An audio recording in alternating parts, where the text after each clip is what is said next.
ഉദുമയിൽ മയക്കുമരുന്ന് വേട്ട 10 ഗ്രാം വരുന്ന MDMA-യുമായി കർണാടക സ്വദേശിയായ യുവാവ് ബേക്കൽ പോലീസിന്റെ പിടിയിൽ. രഹസ്യ വിവരത്തെ തുടർന്നായിരുന്നു ലഹരിവേട്ട.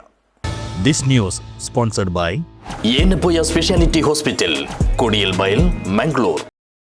വ്യാഴാഴ്ച രാവിലെ 11:50 ബേക്കൽ പോലീസിന്റെ മയക്കുമരുന്ന് വേട്ട.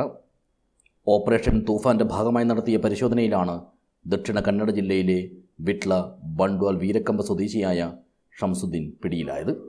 ഉദുമ ടൗണിൽ സംസ്ഥാന പാതയുടെ കിഴക്ക് വശത്തായുള്ള പഞ്ചായത്തിൻ്റെ പൊതു ശൗചാലയത്തിന് മുന്നിൽ നിൽക്കുകയായിരുന്ന ഇയാളിൽ നിന്നും 10.72 ഗ്രാം MDMA-യാണ് പിടിച്ചെടുത്തത്.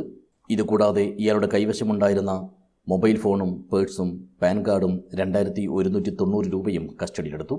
2 കൂടുകളിലായിട്ടാണ് ഇയാൾ മയക്കുമരുന്ന് സൂക്ഷിച്ചിരുന്നത്.